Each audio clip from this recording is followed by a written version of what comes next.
जय श्री राम दोस्तों। राधे कृष्णा। भगवान भोलेनाथ और माता पार्वती आप पर और आपके पूरे परिवार पर सदा सर्वदा अपना आशीर्वाद बनाए रखें और आने वाली हर परेशानियों से दूर रखें। तो दोस्तों, आपसे एक विनम्र निवेदन है कि अगर आपको भोलेनाथ की कथाएं अच्छी लगती हैं तो उन्हें पूरा सुनिएगा, अधूरा मत छोड़िएगा। और अगर पसंद आ जाएं तो चैनल को सब्सक्राइब कर लीजिएगा। चलिए आगे पढ़ते हैं कथा। सूत जी बोले, हे ऋषियों, जब इस प्रकार प्रजापति ब्रह्मा जी ने कहा तब उनके वचनों को सुनकर नारद जी आनंदित होकर बोले कि हे ब्राह्मण, मैं आपको बहुत धन्यवाद देता हूँ कि आपने इस दिव्य कथा को मुझे सुनाया है। हे प्रभु, अब आप मुझे संध्या के विषय में बताइए कि विवाह के बाद उन्होंने क्या किया। क्या उन्होंने दोबारा तप किया या नहीं? सूत जी बोले, इस प्रकार नारद जी ने ब्रह्मा जी से पूछा। उन्होंने यह भी पूछा कि जब कामदेव रति के साथ विवाह करके वहां से चले गए और दक्ष आदि सभी मुनि वहां से चले गए, संध्या भी तपस्या के लिए वहां से चली गई, तब वहां पर क्या हुआ? ब्रह्मा जी बोले, हे श्रेष्ठ नारद, तुम भगवान शिव के परम भक्त हो। तुम उनकी लीला को अच्छी प्रकार जानते हो। पूर्व काल में जब मैं मोह में फंस गया तब भगवान शिव ने मेरा मजाक उड़ाया। तब मुझे बड़ा दुख हुआ। मैं भगवान शिव से ईर्ष्या करने लगा। मैं दक्ष मुनि की यहाँ गया। देवी रति और कामदेव भी वहीं पे थे। मैंने उन्हें बताया कि शिव जी ने किस प्रकार मेरा मजाक उड़ाया था। मैंने पुत्रों से कहा कि तुम ऐसा प्रयत्न करो जिससे महादेव शिव किसी कमनीय कांति वाली स्त्री से विवाह कर लें। मैंने प्रभु शिव को मोहित करने के लिए कामदेव और रति को तैयार किया। कामदेव ने मेरी आज्ञा को मान लिया। कामदेव बोले, हे ब्रह्मा जी, मेरा अस्त्र तो सुंदर स्त्री ही है, अतः आप भगवान शिव के लिए किसी परम सुंदरी की सृष्टि कीजिए। यह सुनकर मैं चिंता में पड़ गया। मेरी तेज सांसों में पुष्पों से सजे वसंत का आरंभ हुआ। वसंत और मल या नल के कामदेव की सहायता की। इनके साथ कामदेव ने शिव जी को मोहने की चेष्टा की, पर सफल नहीं हुए। मैंने मरुत गणों के साथ पुनः उन्हें शिव जी के पास भेजा। बहुत प्रयत्न करने पर भी वे सफल नहीं हुए। अतः मैंने वसंत आदि सहचरों सहित रति को साथ लेकर शिव जी को मोहित करने को कहा। फिर कामदेव प्रसन्नता से रति और अन्य सहायकों को साथ लेकर शिव जी के स्थान को चले गए। आगे ब्रह्मा जी बोले, काम ने प्राणियों को मोहित करने वाला अपना प्रभाव फैलाया। बसंत ने उसका पूरा सहयोग किया। रति के साथ कामदेव ने शिव जी को मोहित करने के लिए अनेक प्रकार के यत्न किए। इसके फलस्वरूप सभी जीव और प्राणी मोहित हो गए। जड़ चेतन समस्त सृष्टि काम के वश में होकर अपनी मर्यादाओं को भूल गई। संयम का व्रत पालन करने वाले ऋषि मुनि अपने कृत्यों पर पश्चाताप करते हुए आश्चर्यचकित थे कि उन्होंने कैसे अपने व्रत को तोड़ दिया, परंतु भगवान शिव पर उनका वश नहीं चल सका। कामदेव के सभी प्रयत्न व्यर्थ हो गए। तब कामदेव निराश हो गए और मेरे पास आए और मुझे प्रणाम करके बोले, हे भगवान, मैं इतना शक्तिशाली नहीं हूँ जो शिव जी को मोह सकूं। यह बात सुनकर मैं चिंता में डूब गया। उसी समय मेरे सांस लेने से बहुत से भयंकर गण प्रकट हो गए, जो अनेक वाद्य यंत्रों को जोर जोर से बजाने लगे और मारो मारो की आवाज करने लगे। ऐसी अवस्था देखकर कामदेव ने उनके विषय में मुझसे प्रश्न किया। तब मैंने गणों को मार नाम प्रदान कर उन्हें कामदेव को सौंप दिया और बताया कि ये सदा तुम्हारे वश में रहेंगे। तुम्हारी सहायता के लिए ही इनका जन्म हुआ है। यह सुनकर रति और कामदेव बहुत प्रसन्न हुए। काम ने कहा, प्रभु, मैं आपकी आज्ञा के अनुसार पुनः शिव जी को मोहित करने के लिए जाऊंगा। परंतु मुझे यह लगता है कि मैं उन्हें मोहने में सफल नहीं हो पाऊंगा।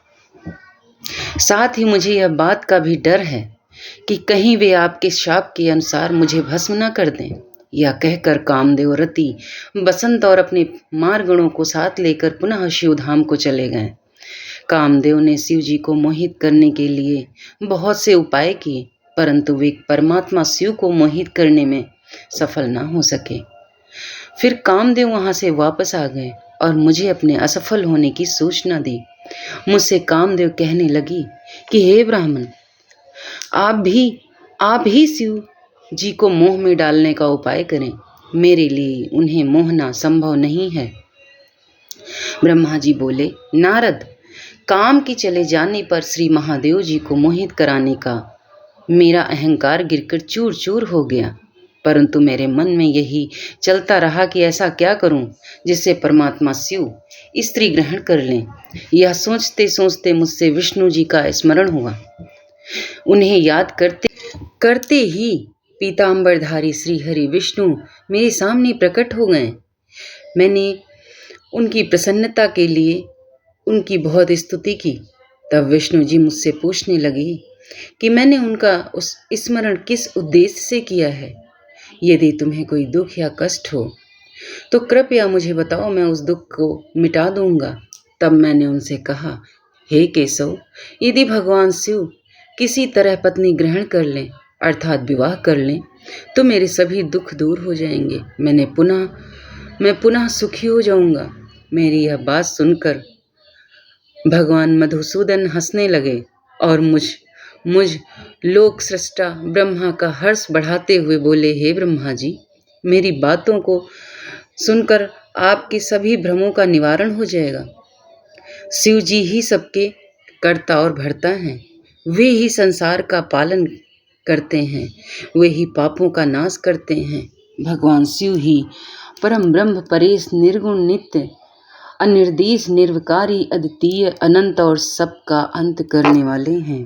हे सर्वव्यापी, तीनों गुणों को आश्रय देने वाले ब्रह्मा विष्णु और हमें महेश नाम से प्रसिद्ध रजोगुण तमोगुण सत्वगुण से दूर वह माया एवं माया से रहित हैं। भगवान शिव योग परायण और भक्तवत्सल हैं। हे विधे, जब भगवान शिव ने आपकी कृपा से हमें प्रकट किया था उस समय उन्होंने हमें बताया था कि यद्यपि ब्रह्मा विष्णु और रुद्र तीनों मेरे ही अवतार होंगे, परंतु रुद्र को मेरा पूर्ण रूप माना जाएगा। इसी प्रकार देवी उमा के भी 3 रूप होंगे। एक रूप का नाम लक्ष्मी होगा और वह श्री हरि की पत्नी होंगी। दूसरा रूप सरस्वती का होगा और वे ब्रह्मा जी की पत्नी होंगी। देवी सती उमा का पूर्ण रूप होंगी। वे ही भावी रुद्र की पत्नी होंगी। ऐसा कहकर भगवान महेश्वर वहां से अंतर्ध्यान हो गए। समय आने पर हम दोनों ब्रह्मा विष्णु का विवाह देवी सरस्वती और देवी लक्ष्मी से हुआ। भगवान शिव ने रुद्र के रूप में अवतार लिया। वे कैलाश पर्वत पर निवास करते हैं। जैसा कि भगवान शिव ने बताया था कि रुद्र अवतार की पत्नी देवी सती होंगी, जो साक्षात शिवा रूप हैं। अतः तुम्हें उनके अवतरण हेतु प्रार्थना करनी चाहिए। अपने मनोरथों का ध्यान करते हुए देवी शिवा की स्तुति करो। हे देवेश्वर, प्रसन्न होने पर तुम्हारी सभी परेशानियों और बाधाओं को दूर कर देंगी, इसलिए तुम सच्चे हृदय से उनका स्मरण कर उनकी स्तुति करो। यदि शिव प्रसन्न हो जाएंगे तो वे पृथ्वी पर अवतरित होंगी। वे इस लोक में किसी मनुष्य की पुत्री बनकर मानव शरीर धारण करेंगी। तब वे निश्चय ही भगवान रुद्र का वर्ण कर उन्हें पति रूप में प्राप्त करेंगी। अब तुम्हारी सभी इच्छाएं अवश्य ही पूर्ण होंगी। अतएव तुम प्रजापति दक्ष को यह आज्ञा दो कि वे तपस्या करना आरंभ करें। उनके तप के प्रभाव से ही पार्वती देवी सती के रूप में उनके यहाँ जन्म लेंगी।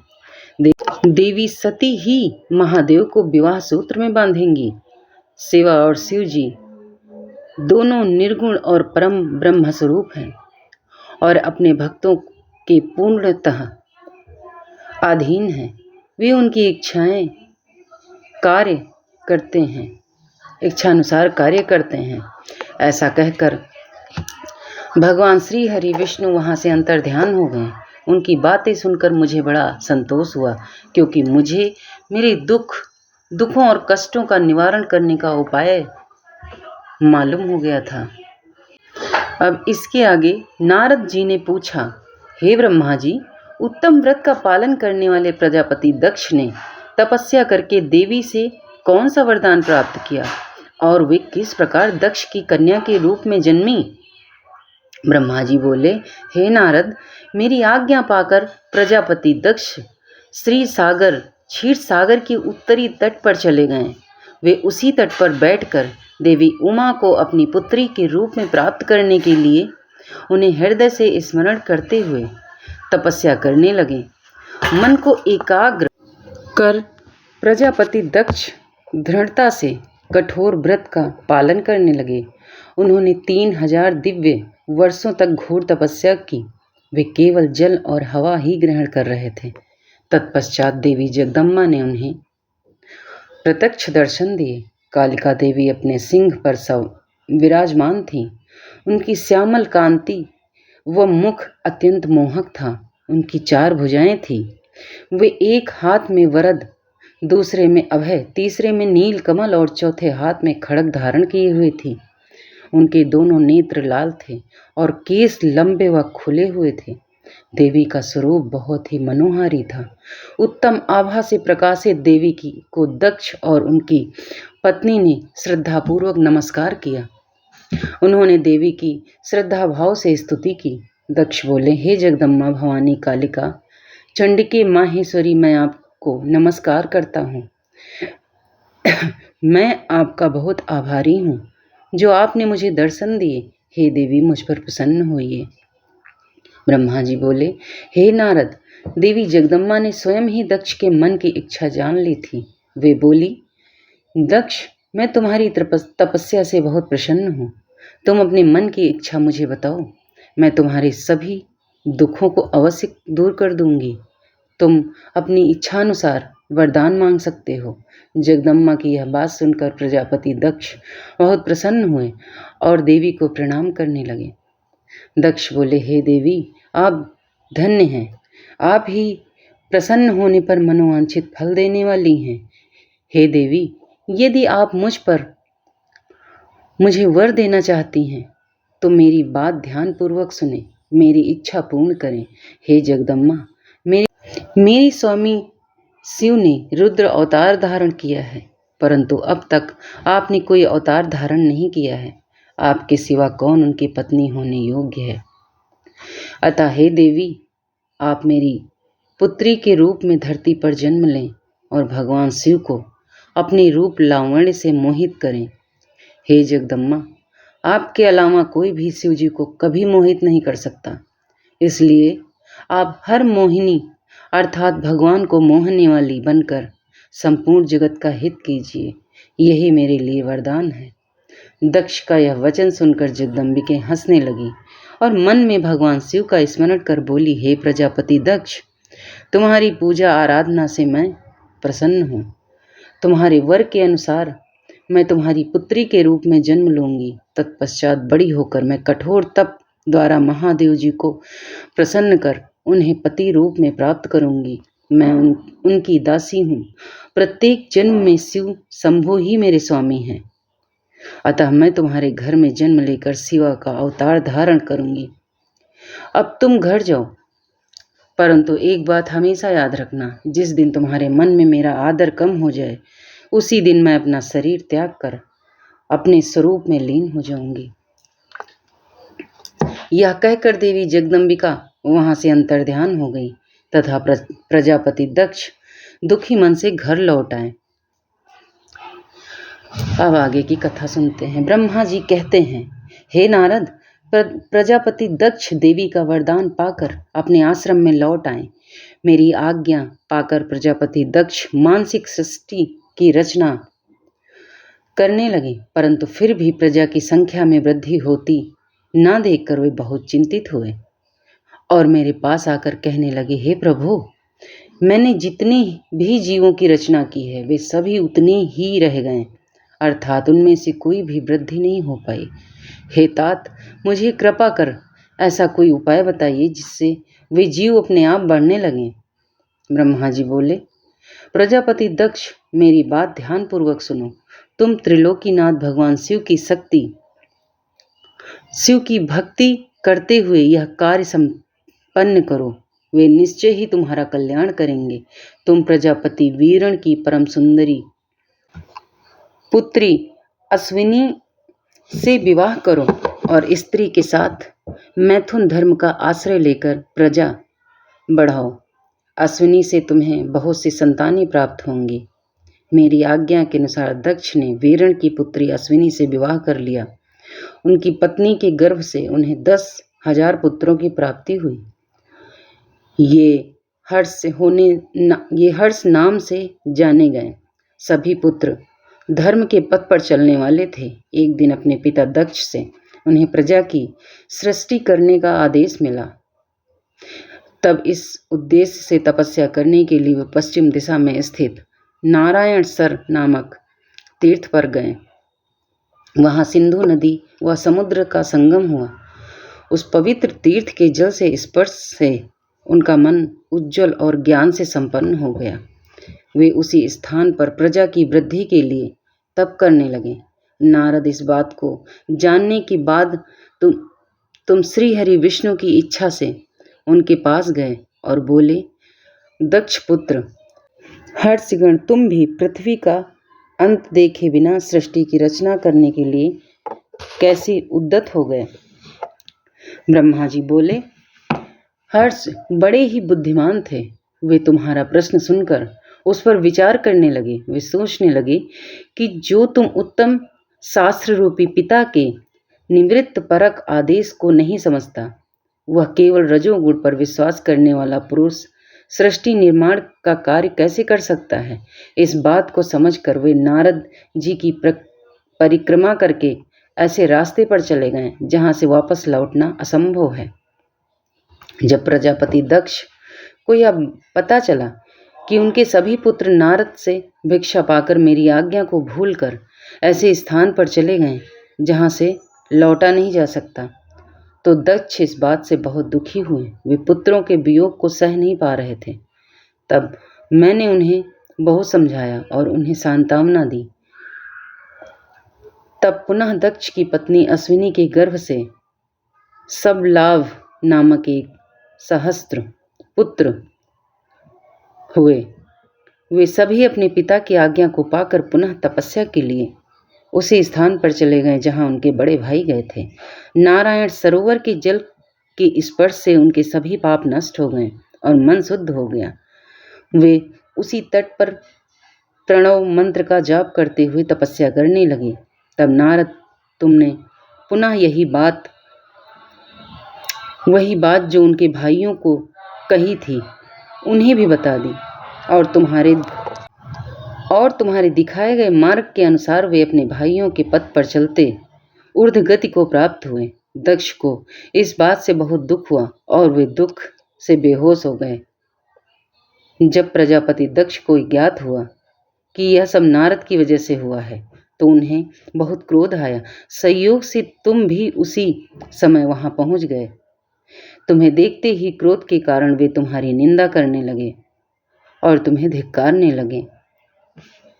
तुमने सिर्फ दिखाने के लिए ऋषियों का रूप धारण कर रखा है। तुमने मेरे पुत्रों को ठग कर उन्हें भिक्षुओं का मार्ग दिखाया है। तुमने लोक और परलोक दोनों के श्रेय का नाश कर दिया।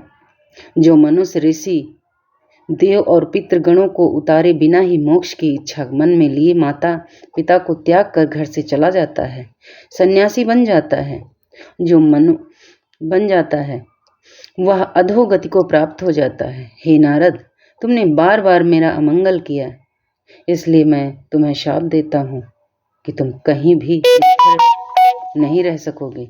तीनों लोकों में विचरते हुए तुम्हारा पैर कहीं भी स्थिर नहीं रहेगा, अर्थात तुम ठहरने के लिए सुस्थिर ठिकाना नहीं मिलेगा।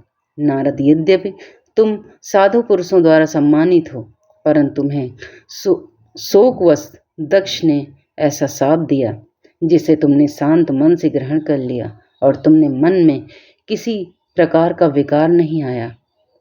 तो दोस्तों, यह थी शिव महापुराण कथा, और अगर पसंद आई है तो चैनल को लाइक शेयर सब्सक्राइब कर लेना। आगे की कथा अगले अध्याय में।